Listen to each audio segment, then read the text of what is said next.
শুরু হলো সব খবর, কম সময়ে সব খবর একসাথে। খবরটা খুব বড় করে বলবো না, কিন্তু যতখানি বলবো তত করে আপনি জেনে যেতে পারবেন আজ কোথায় কি হলো। নিয়মিত আয়োজন আপনাদের সবাইকে স্বাগত জানাচ্ছি, আমি সৌমিত্র শুভ্র। কক্সবাজারের রুখিয়ার বালুখালী ক্যাম্পে একটি মাদ্রাসায় দুষ্কৃতকারীদের হামলায় 6 রোহিঙ্গা নিহত হয়েছেন, আহত হয়েছেন 4 জন। তাদের ভর্তি করা হয়েছে হাসপাতালে। ক্যাম্পে অতিরিক্ত পুলিশ মোতায়েন আছে। হামলাকারীদের একজনকে একটি ওয়ান শুটার গান সহ আটকের কথা জানিয়েছে পুলিশ। এপিবিএন জানায়, ভোরে বালুখালীর 18 নম্বর ক্যাম্পের একটি মাদ্রাসায় হামলা চালায় 2 থেকে 300 দুষ্কৃতকারী। ঘটনাস্থলেই প্রাণ হারান মোহাম্মদ ইদ্রিস, আজিজুল হক, মোহাম্মদ আমিন ও ইব্রাহিম হোসেন নামে 4 রোহিঙ্গা। হাসপাতালে নেয়ার পর মারা যান আরও 2 জন, তারা হলেন নূর আলম ও হামিদুল্লাহ। নিহতদের মধ্যে 3 জন মাদ্রাসার শিক্ষক, 2 জন ছাত্র এবং একজন স্থানীয় ভলান্টিয়ার। ঘটনাটিকে উদ্বেগজনক বলে মন্তব্য করেছেন পররাষ্ট্রমন্ত্রী ডক্টর AK আব্দুল মোমেন। বলেছেন, রোহিঙ্গা প্রত্যাবাসন চায় না এমন কোনো গোষ্ঠীর কাজ এটি।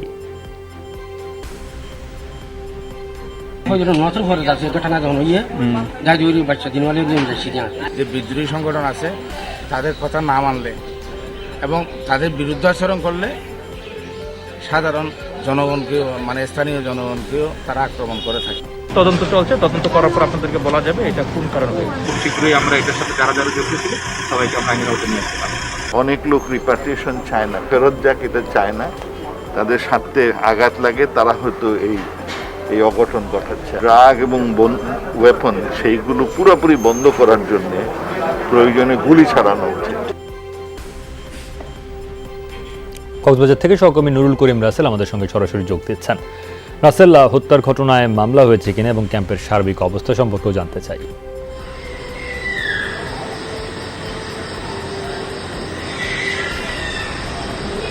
সৌমিত্র, এখনো পর্যন্ত এই হত্যাকাণ্ডের ঘটনায় থানায় মামলা দায়ের হয়নি।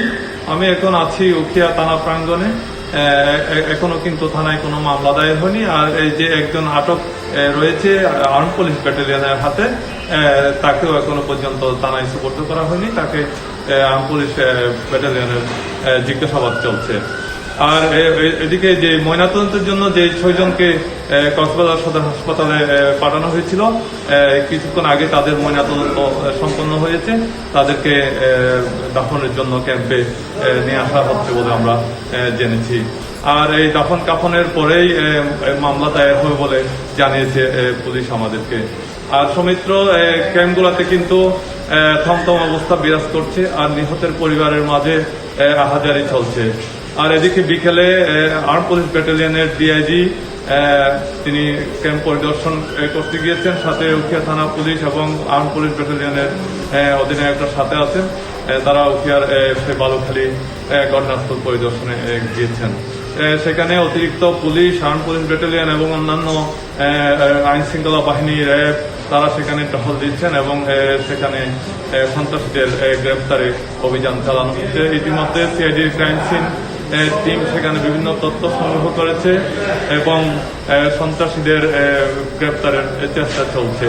আর সেই হত্যাকাণ্ডের শিকার এবং সেই মাদ্রাসায় থাকা ছাত্র শিক্ষকদের সাথে আমরা কথা বলেছি। তারা বলছেন তারা নিরাপত্তা চান। তারা বলছেন আমাদের পর্যাপ্ত নিরাপত্তা দেওয়া না হলে কিন্তু সন্ত্রাসীরা আবারও হামলা করে আমাদেরকে হত্যা করতে পারে। আচ্ছা, তারা তাদের দিক থেকে শঙ্কাটা প্রকাশ করেছেন। রাসেল, ধন্যবাদ আপনাকে। পূজা মণ্ডপে কোরআন শরীফ রেখে আসার ঘটনায় অভিযুক্ত ইকবাল হোসেনকে কক্সবাজারে গ্রেফতারের পর রাখা হয়েছে কুমিল্লা পুলিশ লাইন্সে। সেখানে পুলিশ সহ অন্যান্য সংস্থার তদন্ত কমিটি পর্যায়ক্রমে তাকে জিজ্ঞাসাবাদ করবে। এর আগে বুধবার একাধিক ফুটেজ বিশ্লেষণে দেখা যায় পুরো ঘটনা। মন্দিরে কোরআন শরীফ পাওয়ার আগের রাতে পাশের মসজিদে বারবার গিয়েছিল ইকবাল। গভীর রাতে সুযোগ বুঝে কোরআন শরীফ হাতে বেরিয়ে আসে। শহরের কয়েকটি মন্দিরের আশেপাশে ঘুরে লোকজন থাকায় এড়িয়ে যায় সেগুলোকে। পরে নানুয়ার দিঘির পাড়ের সিসিটিভি ফুটেজে দেখা মেলে তার। মন্দিরে কোরআন রেখে বেরিয়ে আসে ইকবাল। 13 অক্টোবর সহিংসতার ঘটনায় উত্তেজিত জনতাকে নির্দেশনা দিতেও দেখা যায় তাকে। জিজ্ঞাসাবাদ করব, তার যে প্রসেসগুলো সবকিছু শেষ করব, তারপর আপনাদেরকে যথাসময় সবকিছু জানানো হবে। জাতিগতভাবে আমাদের যে সমস্যা হয়ে গিয়েছিল এই একটি ইনসিডেন্টের কারণে, আমরা চাই যে সবাই সেই সম্প্রীতি বজায় রাখবো। দুর্গাপূজার সময় বিভিন্ন স্থানে সাম্প্রদায়িক সহিংসতার বিচার বিভাগীয় তদন্ত দাবি করেছে বাংলাদেশ পূজা উদযাপন পরিষদ। একই সাথে এবারের শ্যামা পূজায় দীপাবলির উৎসব বর্জনের ডাক দেওয়া হয়েছে। ওই দিন সন্ধ্যায় কালো কাপড়ে মুখ ঢেকে মন্দিরে নীরবতা পালনেরও আহ্বান জানিয়েছে পূজা উদযাপন পরিষদ।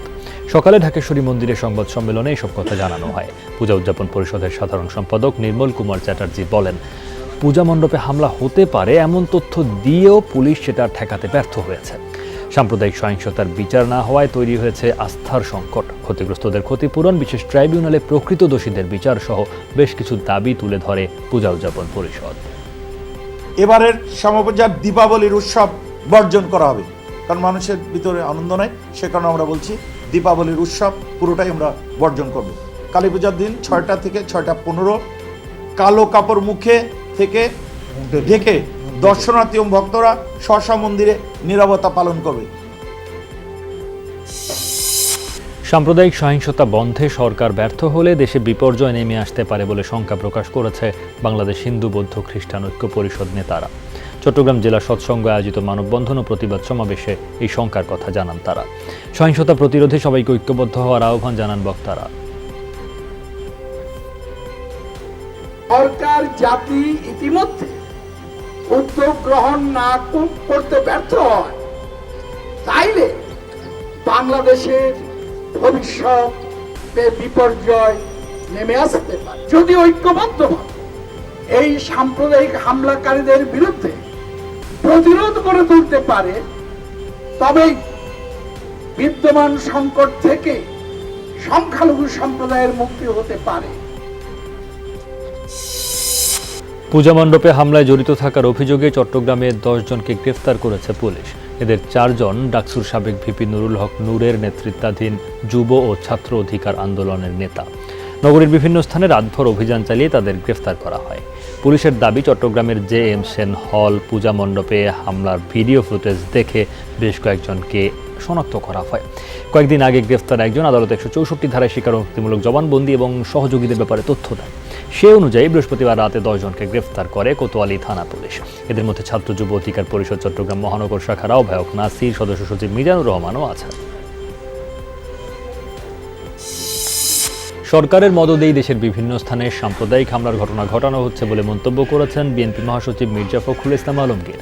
বিকেলে ডিআরইউতে লেবার পার্টির আলোচনা সভায় তিনি এই মন্তব্য করেন। বলেন, ক্ষমতায় টিকে থাকার জন্য সরকার দেশে সাম্প্রদায়িক বিভাজন তৈরি করছে। মহাসচিব আরও বলেন, মানুষের দৃষ্টিকে ভিন্ন খাতে প্রবাহিত করার জন্য পরিকল্পিতভাবে সরকার সাম্প্রদায়িক সম্প্রীতি নষ্ট করছে। বর্তমান সরকার মানুষের নিরাপত্তা দিতে ব্যর্থ বলেও মন্তব্য করেন তিনি। বলেন, নিত্য প্রয়োজনীয় দ্রব্যমূল্যের ঊর্ধ্বগতিতে মানুষের নাভিশ্বাস অত্যন্ত পরিকল্পিতভাবে বাংলাদেশে একটা সাম্প্রদায়িক সম্প্রীতি নষ্ট করছেন, যেটা 1000 বছর ধরে এখানে চলে এসছে, এবং সেটা এখনকার সমস্যা নয়। সেই সমস্যা আপনারা তৈরি করছেন। শুধু মানুষের দৃষ্টিটা, মানুষের আপনার যে মনোযোগ, সেটাকে ভিন্ন খাতে প্রবাহিত করার জন্য আপনারা এই বিষয়গুলোকে সামনে নিয়ে আসছেন। তিস্তার পানি বিপদসীমার নিচে প্রবাহিত হলেও দুর্ভোগ কমেনি দুর্গতদের। পানি উন্নয়ন বোর্ডের দেওয়া তথ্য মতে বর্তমানে ব্যারেজ পয়েন্টে তিস্তার পানি বিপদসীমার 58 সেন্টিমিটার নিচ দিয়ে প্রবাহিত হচ্ছে। নিম্নাঞ্চল থেকেও নামতে শুরু করেছে বানের পানি, যদিও আকস্মিক বন্যায় ব্যাপক ক্ষতিগ্রস্ত বাঁধ আর সড়ক। রংপুরে বুধবার মধ্যরাতে ধসে যায় শেখ হাসিনা তিস্তা সেতু রুদ্রেশ্বর এলাকার প্রায় 150 মিটার সংযোগ সড়ক। বৃহস্পতিবার পানি কমায় সড়কের কিছু অংশ বেঁচে গেলেও এখনও শুরু হয়নি মেরামত কাজ। বন্ধ রংপুর আর লালমনিরহাটের সড়ক যোগাযোগ। কুড়িগ্রাম, গাইবান্ধার নীলফামারীতে ফসলের ভয়াবহ ক্ষতি হয়েছে। প্রবল ব্যাগে পানি আইসার কারণে স্পেল দেওয়ার পথে 3-4 জায়গা ভেঙে যায়। লোকজন চলাচল করতেছে, তারা যেতে পারতেছে না, কত খরচপাতি করতে পারতেছে না, হাট বাজার যেতে পারতেছে না, মানে খুবই সমস্যার মধ্যে। বাড়িঘর সব ভাঙি দিয়েছে। এখানে পানি বর্তমান বাস থাও পায় না। 1 বাস পানি এখন আমার যে করি খাবো এর মতো কামা আমার শক্তি নাই। ভারতের প্রয়োজনে ব্যারেজ খুলে দেয় বাংলাদেশের উত্তরে বন্যায় ভয়াবহ পরিস্থিতি সৃষ্টি হয়েছে। নতজানু পররাষ্ট্রনীতির কারণে ভারতকে কিছু বলতে পারছে না আওয়ামী লীগ সরকার, এমন মন্তব্য করেছেন বিএনপির সিনিয়র যুগ্ম মহাসচিব রিজভী আহমেদ। সকালে পল্টনে দুস্থদের মাঝে বস্ত্র বিতরণ কর্মসূচিতে তিনি বলেন, রংপুর, গাইবান্ধা, নীলফামারীতে এখন নদী ভাঙন ও বানভাসীদের আহাজারি চলছে, অথচ এই সময় তাদের দিকে নজর না দিয়ে সরকার নিজেরাই বিশৃঙ্খলা সৃষ্টি করে রাজনৈতিক সুবিধা আদায়ের অপচেষ্টায় লিপ্ত। হাজীগঞ্জের ত্রাস সৃষ্টিকারীরা ছাত্রলীগের লোক হলেও বিএনপির নেতাকর্মীদের আটক করা হচ্ছে বলে অভিযোগ করেন রিজভী।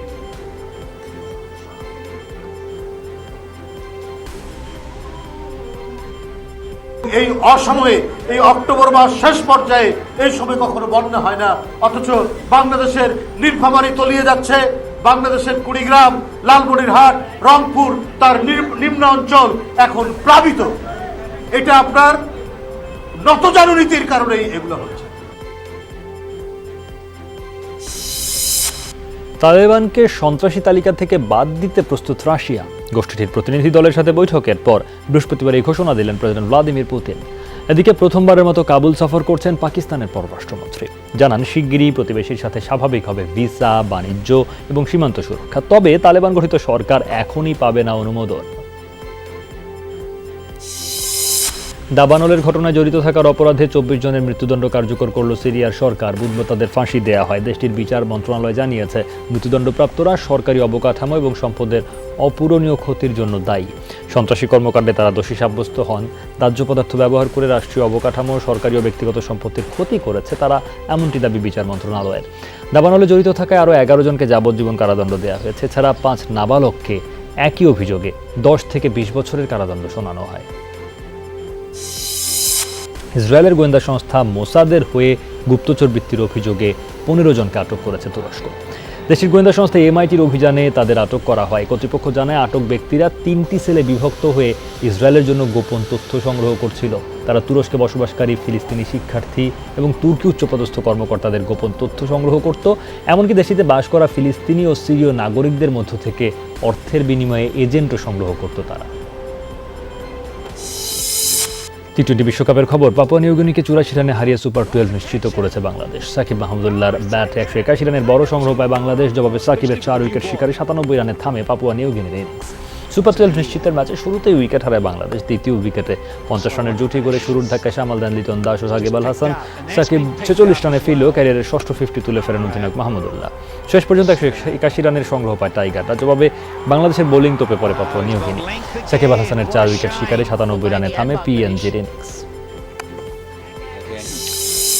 ক্রিকেটাররাও মানুষ, তারাও ভুল করেন, তবে এই জন্য তাদেরকে খুব খারাপভাবে আক্রমণ করাটা ঠিক নয়। পিএনজির বিপক্ষে ম্যাচ শেষে সংবাদ সম্মেলনে এসে এমন কথাই বলেছেন অধিনায়ক মাহমুদুল্লাহ রিয়াদ। আরও বলেছেন, টিভির সামনে বসে থাকা ক্রিকেটারদের বাবা মা সন্তানেরাও মন খারাপ করে। পেছনের গল্পগুলো অনেকেই জানেন না। এজন্য কমিটমেন্ট নিয়ে কখনো প্রশ্ন তোলা ঠিক নয় বলে মনে করেন তিনি। আমি সবসময় কথাটা বলি, যখন আমরা খেলি পুরো দেশ খেলি একসাথে, আমরা এটা আমাদের মাথায় থাকে এবং আমাদের যে ফিলিংস কারো বেশি না আমার কাছে মনে হয় না। তো সমালোচনা অবশ্যই হবে, খারাপ খেলেছে, বাট একেবারে ছোট করে ফেলা ঠিক না। তো এটা আমাদের সবারই খারাপ লেগেছে। স্পর্শ সবই করে। আমরা বললাম যে আমরা মানুষ, আমাদেরও ফিলিংস কাজ করে। আমাদের বাবা মারাও বসে থাকে টিভি সেটের সামনে, আমাদের বাচ্চারা বসে থাকে, তারাও মন খারাপ করে। অনেক কোশ্চেন এসেছে regarding our strike rate, our 3 senior player strike rate and all this things. তো আমরা তো চেষ্টা করেছি, চেষ্টার বাইরে তো আমাদের কাছে কিছু নেই। এরকম না যে আমরা চেষ্টা করিনি, আপ্রাণ চেষ্টা করেছি। বাংলাদেশের প্রাইড যখন আমরা জার্সিটা গায়ে দিই, আমাদেরও ফিল হয় যে আমাদের দেশের জন্য কতটুকু। সবারই ত্যাগ থাকে, কারো ব্যথা থাকে, কারো অনেক ধরনের ইনজুরি থাকে, ওইগুলো নিয়ে আমরা খেলি। দিনের পর দিন পেন কিলার খেয়ে আমরা খেলি। হয়তোবা অনেকেই বিহাইন্ড দ্য সিন এগুলো জানে না। তো কমিটমেন্ট নিয়ে কখনো এই জন্য কোশ্চেন করা ঠিক না। সুপার 12-এ বাংলাদেশের খেলা নিশ্চিত হওয়ার পাশাপাশি নিশ্চিত হয়েছে বাংলাদেশের খেলার সূচিও। সুপার 12-এর খেলায় অংশ নিতে ওমান ছেড়ে আজ দুবাইয়ের উদ্দেশ্যে রওনা দেবে মাহমুদুল্লাহ রিয়াদের দল। শারজায় শ্রীলঙ্কার বিপক্ষে প্রথম ম্যাচ দিয়ে শুরু হবে বাংলাদেশের সুপার 12 পর্ব। ম্যাচটি হবে 24 অক্টোবর। 27 অক্টোবর দ্বিতীয় ম্যাচে ইংল্যান্ডের বিপক্ষে নামবে টাইগাররা। 29 অক্টোবর উইন্ডিজ আর 2 নভেম্বর দক্ষিণ আফ্রিকার বিপক্ষে লড়বে মাহমুদুল্লাহর দল। সুপার 12-এর সবশেষ ম্যাচে 4 নভেম্বর বাংলাদেশের প্রতিপক্ষ অস্ট্রেলিয়া। বাংলাদেশের সবগুলো ম্যাচই হবে বিকেল 4টায়। সাম্প্রদায়িক সহিংসতা রুখতে জিরো টলারেন্স নীতি বাস্তবায়নে এখন থেকে মাঠ প্রশাসনের সাথে থাকবে আওয়ামী লীগও। সহিংসতায় দলের কোনো নেতা কর্মী সম্পৃক্ততা পাওয়া গেলে ব্যবস্থা নেওয়া হবে। নভেম্বরের প্রথম সপ্তাহ থেকেই কেন্দ্রীয় কমিটির নেতারা দেশব্যাপী সাংগঠনিক সফর শুরু করবেন। সাম্প্রতিক ঘটনার পর এমন কঠোর অবস্থানে ক্ষমতাসীন দল সাংগঠনিকভাবেও ক্ষতিগ্রস্তদের পাশে দাঁড়িয়েছে আওয়ামী লীগ। শেখ হাসিনা নির্দেশ দিয়েছেন প্রতিটি উপজেলায় শান্তি সমাবেশ করা। সহযোগী সংগঠনে যেসব কর্মী উস্কানি দিয়েছেন তাদের বিরুদ্ধে ব্যবস্থা নেওয়া হবে বলে জানিয়েছেন আওয়ামী লীগ নেতারা।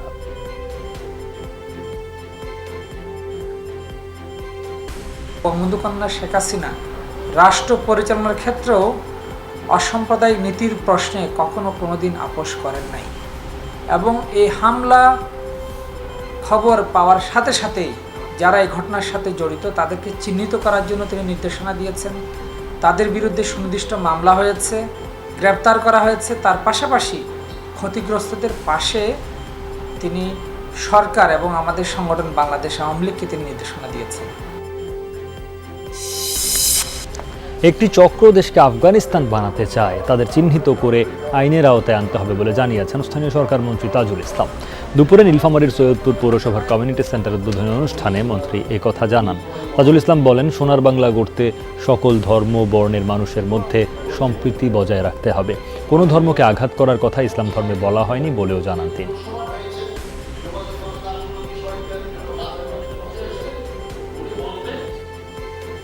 এটা পরিষ্কার বোঝা যায় কোনো উদ্দেশ্য প্রণোদিত মহল এবং যারা স্বাধীনতার বিরোধিতা করেছেন এবং পরবর্তীতে বঙ্গবন্ধুকে হত্যার পরে যারা নাকি এদেশের রাষ্ট্রীয় ক্ষমতা দখল করে রেখে বাংলাদেশের মানুষকে পাকিস্তানের কায়দায় দারিদ্র করে রেখেছিল এবং তাদের এই অবিসন্ধি কায়েমের জন্য তারা এই ঘটনাটা ঘটাইছে।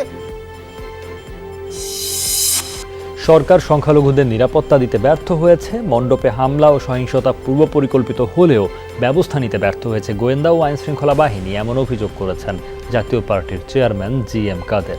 রাজধানীতে এক প্রতিবাদ সমাবেশে তিনি এই অভিযোগ করেন। জাতীয় পার্টির চেয়ারম্যান বলেন, এদেশে সাম্প্রদায়িক সম্প্রীতি, হাজার বছরের ঐতিহ্য, সাম্প্রদায়িক বিভেদ উস্কে দিতেই হামলা ভাঙচুরের ঘটনা। সংখ্যালঘুদের নিরাপত্তা দিতে দলমত নির্বিশেষে সবাইকে আহ্বান জানান জাতীয় পার্টির চেয়ারম্যান। সরকারের তরফ থেকে আরো গভীরভাবে এটা বিবেচনা করার সময় এসেছে যে এই ষড়যন্ত্রকারী কারা এবং এর সঙ্গে কারা জড়িত, এর সাথে কে কে কিভাবে জড়িত এবং এটা ভবিষ্যতে যাতে না হয় তার জন্য আমরা কি করতে পারি।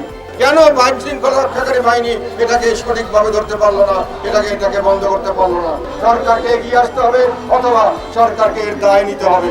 এটা যদি ব্যর্থ হয় এটা সরকারের ব্যর্থতা। ধর্মের নামে কোন রকম সন্ত্রাস আমরা ভবিষ্যতে আর দেখতে চাই না। সারা দেশে সাম্প্রদায়িক হামলার প্রতিবাদে শাহবাগে বিক্ষোভ করেছে সনাতন ধর্মাবলম্বীদের বিভিন্ন সংগঠন। বিকেল 4টার দিকে শাহবাগে জড়ো হতে থাকে বিভিন্ন সংগঠনের নেতাকর্মীরা। এ সময় সড়কে বসে বিভিন্ন ধরনের স্লোগান ও সাম্প্রদায়িক সম্প্রীতি বিনষ্টের প্রতিবাদ শুরু করেন তারা। প্রতিবাদ সমাবেশের কারণে সড়কে যান চলাচল বন্ধ হয়ে যাওয়ায় যানজট সৃষ্টি হয়। সমাবেশে বক্তারা অভিযোগ করেন, হামলার পর প্রশাসনের পক্ষ থেকে সহায়তা পাওয়া যায় না। দেশকে অস্থিতিশীল করতে একটি মহল পরিকল্পিতভাবে সাম্প্রদায়িক সহিংসতা ঘটাচ্ছে বলে মন্তব্য করেছেন জাতীয় সংসদের হুইপ এবং আওয়ামী লীগের সাংগঠনিক সম্পাদক আবু সাঈদ আল মাহমুদ। পূর্ব সন্দ্বীপ উচ্চ বিদ্যালয় মাঠে প্রয়াত সংসদ সদস্য মোস্তাফিজুর রহমান চৌধুরীর স্মরণ সভায় এই মন্তব্য করেন তিনি। বলেন, রাষ্ট্র সব ধর্ম পালনে সমান নিরাপত্তা দেবে। আওয়ামী লীগ নেতাকর্মীদের ঐক্যবদ্ধভাবে দেশবিরোধী ষড়যন্ত্র রুখে দেওয়ার আহ্বান জানান তিনি। সভায় সংসদ সদস্য মাহফুজুর রহমান মিতা, চট্টগ্রাম জেলা পরিষদ চেয়ারম্যান আব্দুস সালাম সহ দলীয় নেতারা বক্তব্য রাখেন। করোনায় গত 24 ঘন্টায় দেশে প্রাণ হারিয়েছেন আরও 4 জন। এ নিয়ে মোট মৃত্যু 27,805। নতুন করে শনাক্ত হয়েছেন 232 জন। পরীক্ষার অনুপাতে শনাক্তের হার 1.36%। নমুনা পরীক্ষা হয়েছে 17,100টি। এই পর্যন্ত শনাক্ত 15,67,139 জন। 24 ঘন্টায় সুস্থ হয়েছেন 564 জন। মোট সুস্থ 15,30,647 জন। মৃত 4 জনের মধ্যে নারী 2 জন, পুরুষ 2 জন। বিভাগভিত্তিক প্রাণহানি হিসেবে ঢাকায় 2 জন মারা গেছেন, চট্টগ্রাম এবং বরিশালে 1 জন করে মারা গেছেন।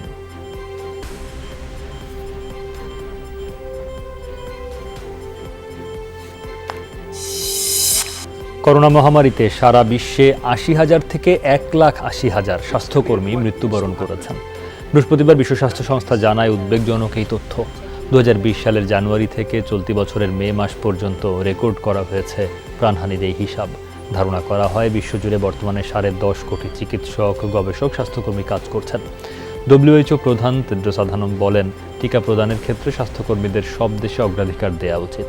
119 দেশ থেকে পাওয়া তথ্য অনুসারে প্রত্যেক 5 জন স্বাস্থ্যকর্মীর মধ্যে 2 জন এসেছেন টিকাদানের আওতায়।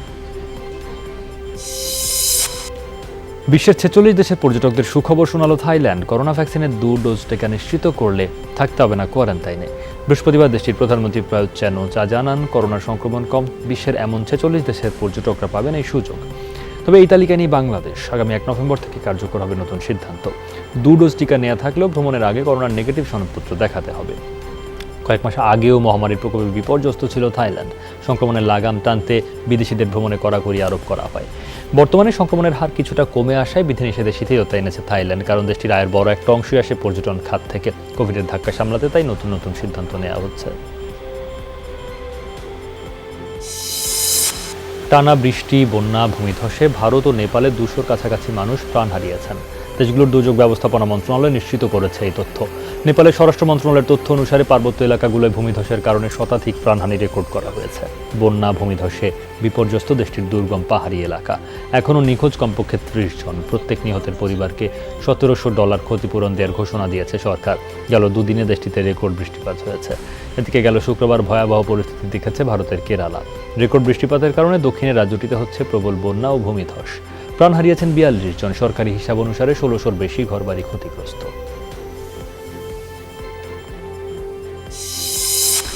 বিশ্বের 5ম ধনী বোর্ড হয়েও বিসিবিতে নেই কোনো পেশাদারিত্ব, যে কারণে এখনও বাস্তবায়ন হয়নি আঞ্চলিক ক্রিকেট কাঠামো। দাবি সাবেক সভাপতি সাবের হোসেন চৌধুরীর। টেস্ট স্ট্যাটাস প্রাপ্তির 21 বছর পরও কেন টি-20 বিশ্বকাপের বাছাই পর্ব খেলতে হবে, সেই প্রশ্ন তুলেছেন তিনি। ক্রিকেট বিশ্বে নতুন সব শক্তির আবির্ভাব হচ্ছে, যা সামনে বাংলাদেশের জন্য অশনি সংকেত, এমনটাই মনে করেন তিনি। এখন যে যে গর্ব করে যে বলে যে আপনারা আমাদের এত টাকা আছে, এই টাকাটা কিভাবে এসছে? আজকে যদি আমরা টেস্ট স্ট্যাটাস না পেতাম, বাংলাদেশের ইয়েতে কি তহবিলে এই অর্থ থাকতো? বোর্ড যদি প্রফেশনাল না হয়, তাহলে তো ওই যেটা হয় ব্যাটে বলে হলো না। আপনি মাঠে একরকম, মাঠের বাইরে আরেক রকম। রাইট প্লেয়ার বা পোটেনশিয়াল যার আছে, সম্ভাবনা যার আছে, তাকে যদি আপনি সিলেক্ট না করতে পারেন, তাহলে তো আপনি প্রথমেই তো আপনি স্লিপ কাটতেন। মরুর বুকে ক্রিকেট স্টেডিয়াম গড়তে 1 দশক আগে বড় ভূমিকা রেখেছিলেন এক বাংলাদেশি, তিনি আশরাফুল হক। তাকে আজও ভোলেননি ওমান ক্রিকেটের চেয়ারম্যান পঙ্কজ খিমজি। একমাত্র হিন্দু এই শেখ অবশ্য নাজমুল হাসানের ক্রিকেট আবেগ নিয়েও বিস্মিত। ওমানের কিংবদন্তি সুলতান কাবুজ কানাকসি খিমজিকে সম্মানসূচক নাগরিকত্ব দেন শেখ উপাধি, অর্থাৎ প্রথম সনাতন ধর্মাবলম্বী শেখ এই কানাকসি খিমজি।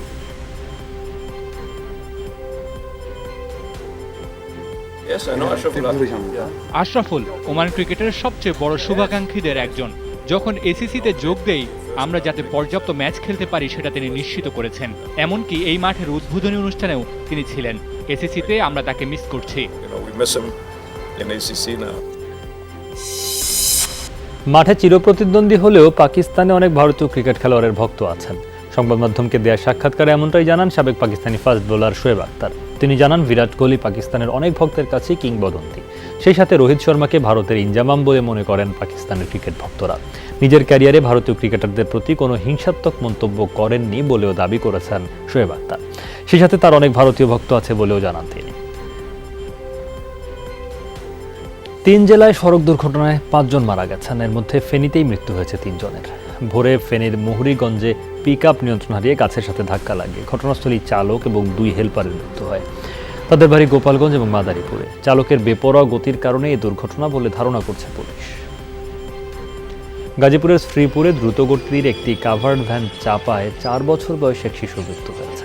পুলিশ জানায়, সকালে ব্যাপারী বাড়ি বকুলতলা এলাকায় এই ঘটনা ঘটে। এ সময় হেলপারকে ধরে ফেলে স্থানীয় জনতা। কাভার্ড ভ্যানটিও জব্দ করা হয়েছে, তবে চালক পলাতক। পরে ঘটনাস্থলে গিয়ে শিশুর মরদেহ উদ্ধার করে পুলিশ। এদিকে মানিকগঞ্জে ট্রাক চাপায় নিহত হয়েছেন এক মোটরসাইকেল আরোহী। দুর্ঘটনা অবিরাম দুর্ভাবনার কারণ হয়ে আছে। প্রতিদিনই ঘটছে দুর্ঘটনা। সড়কে এখনও পাখির মতো মানুষ মরছে বলে মন্তব্য করেছেন সড়ক পরিবহন ও সেতু মন্ত্রী ওবায়দুল কাদের। নিরাপদ সড়ক দিবসের আলোচনায় মন্ত্রী আরও বলেন, এখনও সর্ষের ভেতর ভূত রয়েছে, আর সেই ভূত হলো দালাল। প্রশ্ন রাখেন, বিআরটি এর সহযোগিতা না পেলে দালালরা কিভাবে সাধারণ মানুষকে হয়রানি করে। অবিলম্বে দালালদের দৌরাত্ম্য বন্ধ করার নির্দেশ দেন ওবায়দুল কাদের। বলেন, এই সরকারের আমলে সড়কের অবকাঠামোগত অভূতপূর্ব উন্নয়ন হয়েছে। ভেতরের আশ্রয় প্রশ্রয় না পেলে দালাল বাইরের থেকে এসে কিভাবে দৌরাত্ম্য করে বিআরটিএতে গ্রাহকদের হয়রানির কারণ হয়, এটা বন্ধ করতে হবে। ঢাকা বিশ্ববিদ্যালয়ের বাণিজ্য অনুষদভুক্ত গ ইউনিটের ভর্তি পরীক্ষা অনুষ্ঠিত হয়েছে। সকাল 11টায় শুরু হয়ে পরীক্ষা চলে দুপুর 12:30 পর্যন্ত। গ ইউনিটে এবার 1250 আসনের বিপরীতে লড়ছেন 27,374 জন। প্রতি আসনের বিপরীতে 22 জন। ঢাকা ছাড়াও 7 বিভাগীয় শহরে একযোগে গ ইউনিটের পরীক্ষা নেওয়া হয়। গ ইউনিটে এবার মোট 120 নম্বরের ভর্তি পরীক্ষা হলো। সেখানে মূল পরীক্ষায় 100 এবং এসএসসি ও এইচএসসি পরীক্ষার ফলাফলের উপর 10 করে মোট 20 নম্বর থাকছে। এদিকে পরীক্ষা কেন্দ্র পরিদর্শনে গিয়ে সার্বিক পরিবেশ নিয়ে সন্তোষ জানান উপাচার্য।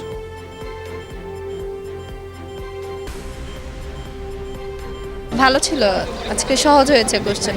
ব্যবসায় শিক্ষা অনুষদের প্রশ্ন সবসময় খুব ভালো হয়, আলহামদুলিল্লাহ আবার প্রশ্ন ভালো হয়েছে, ভিতরে পরিবেশ খুবই সুন্দর ছিল। পরীক্ষাটা খুবই ভালো হয়েছে, এখন দেখা যায় আল্লাহর উপর ভরসা। এবারে প্রশ্নটা একটু ইজি আসছে। খুব সুষ্ঠু সুন্দরভাবে একটি সার্বিক ভালো ব্যবস্থাপনার মধ্য দিয়ে ভর্তি পরীক্ষা অনুষ্ঠিত হচ্ছে। ভোগান্তি, শ্রম, অর্থ অপচয় সেগুলো কিভাবে লাঘব ঘটাতে পারি সেই দৃষ্টিভঙ্গি নিয়েই কিন্তু ঢাকা বিশ্ববিদ্যালয় একাডেমিক কাউন্সিল এই সিদ্ধান্তটি নিয়েছিল।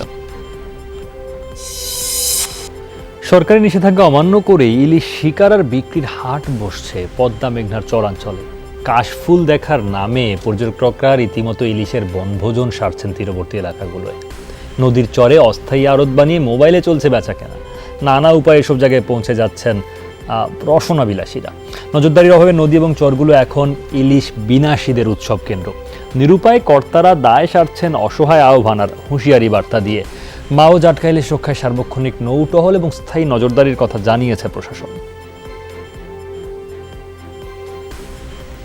থেকে শুরু করে যতটা ঘাট আছে এই ধারে যতদূর পর্যন্ত যাবেন পাওয়া যায় এতটুকু পর্যন্ত বিক্রি হয়। ওই পাশে আরো দাদন দিয়েছে, তাকে তোলা লাগবে না, দাদনে মাছ আরো দিয়েছে। এখানে মাছ পাওয়া যায়, তাই করা মাছ কিনছি, ছোট মাছ, বড় মাছ কিনতে পারি না, সাথে গুলে নাই।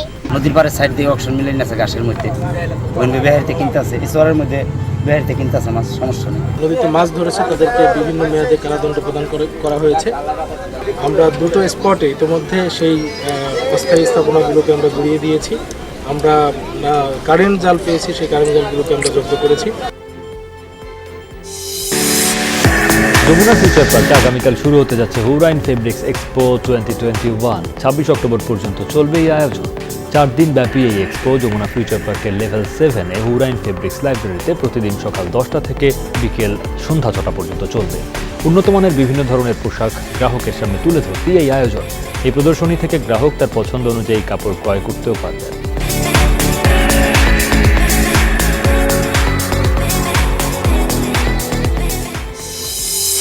চীন তাইওয়ানে আগ্রাসন চালালে পাল্টা সামরিক জবাব দিতে এক মুহূর্ত দেরি করবে না যুক্তরাষ্ট্র, এমন হুঁশিয়ারি খোদ মার্কিন প্রেসিডেন্ট জো বাইডেনের। সিএনএনে দেয়া বক্তব্যে রীতিমতো হুমকি দিয়ে বাইডেন বলেন, চীন, রাশিয়া সহ সবার মনে রাখা উচিত বিশ্বের সবচেয়ে বড় সামরিক শক্তি যুক্তরাষ্ট্র। পাল্টা জবাবে বেইজিংয়ের হুঙ্কার, এক চীন নীতির ওপর আঘাত এলে কোনো ছাড় দেয়া হবে না। দেশে বিদেশে ভ্রমণের জন্য ভ্যাকসিন পাসপোর্ট বা আন্তর্জাতিক মানসম্পন্ন টিকা সনদ দিতে যাচ্ছে কানাডা। বৃহস্পতিবার এই ঘোষণা দেন প্রধানমন্ত্রী জাস্টিন ট্রুডো। তাতে থাকা কিউআর কোড স্ক্যানিংয়ের মাধ্যমে বিমানবন্দর, ট্রেন স্টেশনের মতো জায়গাগুলোয় প্রবেশের সুযোগ পাবেন কানাডীয়রা। কার্ডটিতে ব্যক্তির নাম, পরিচয়, জন্ম তারিখ, কোন টিকা গ্রহণ করেছেন এবং কবে কবে ডোজগুলো দেওয়া হয়েছে সেসব তথ্য সংযুক্ত থাকবে। দেশটির 73% মানুষের 2 ডোজ করোনা টিকা প্রাপ্তি নিশ্চিত করেছে সরকার। তবে পূর্ণাঙ্গ টিকা গ্রহীতা হলেও 30 নভেম্বরের আগে বিমানে ভ্রমণের সুযোগ পাবেন না কানাডীয়রা। সিনেমার অ্যাকশন দৃশ্যের শুটিংয়ের সময় হলিউড তারকা অ্যালেক বলডুইনের ছোঁড়া গুলিতে চিত্রগ্রাহক নিহত এবং পরিচালক আহত হয়েছেন। যুক্তরাষ্ট্রের নিউ মেক্সিকোতে মুভির সেটেই নজিরবিহীন এই ঘটনা ঘটে। কর্তৃপক্ষ জানায়, রাস্ট নামক একটি সিনেমার শুটিং চলার সময় প্রপগান থেকে গুলি করেন বলডুইন। ক্যামেরার দিকে তাক করে গুলি করা হয়। এ সময় গুলিবিদ্ধ হয়ে মাটিতে লুটিয়ে পড়েন সিনেমার ডিওপি হেলাইনা হ্যাচিন্স এবং পরিচালক জুয়েল সুজা। ঘটনাস্থলে মৃত্যু হয় হেলাইনার।